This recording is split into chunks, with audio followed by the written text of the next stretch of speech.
Yeah, so I mean, on that same note, tell me a little bit about the neighborhood survey that you did, and why do that, and what did you kind of learn from that? Well, I wanted to make sure that I understood how different neighborhoods experience City Hall and how City Hall works. I live in the West End.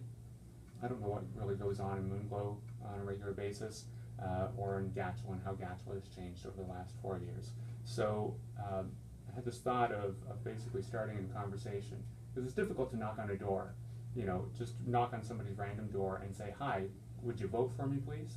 That's kind of an awkward, difficult thing. So I thought, okay, if I start off by asking if you think City Hall has been doing a good job lately, it's an icebreaker. People generally laugh, shake their head, look at me like I'm nuts, like I don't know what I'm talking about. But from there, I can lead into this survey that I've gotten. It's 6 statements that I consider performance measures. So how does, you know, it's easy to find out about events and programs in my neighborhood. If a lot of people disagree with that statement, then that means we need to do more to promote these events or different programs.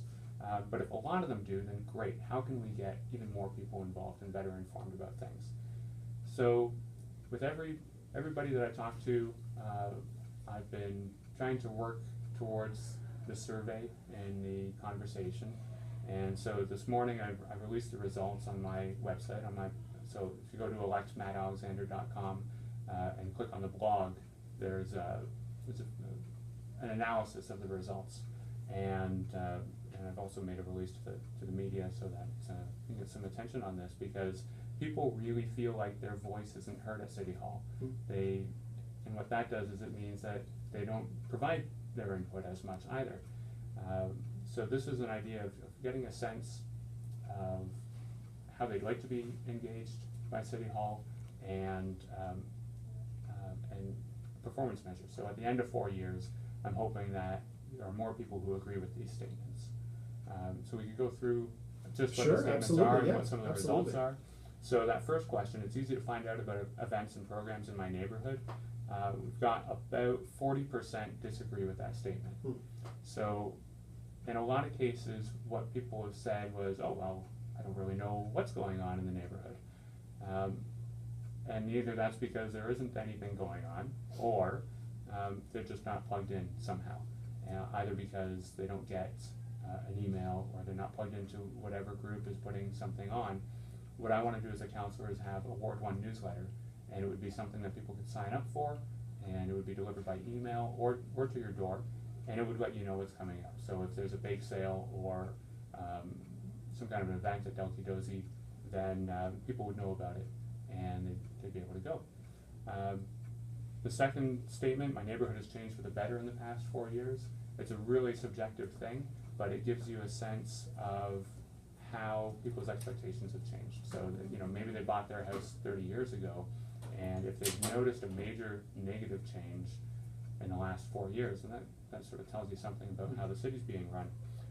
Glad to say about 40%, actually a little bit more than that, agree with that statement, that their neighborhoods have changed for the better. But a lot of them in the in the newer subdivisions, they haven't really noticed any change. The roads aren't crumbling yet. Yeah.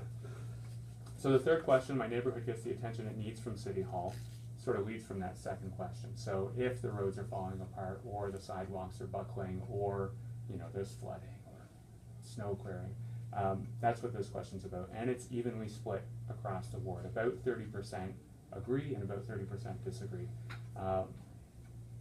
So that's when you need to go into the neighborhood specific stuff. So in the West End and Gatchel, people mostly disagreed with that, or more people disagreed with that statement. Again, in the newer subdivisions, more people agreed with that statement. So that shows that maybe they need a little bit more attention. They need a little bit more focused attention, because a lot of the time it's really just about communicating. Doesn't mean that work isn't happening, but it needs to be communicated so that people understand and they can actually see some of the value for their tax dollars. Fourth question, I'm satisfied with the amount of input I have in decisions at City Hall.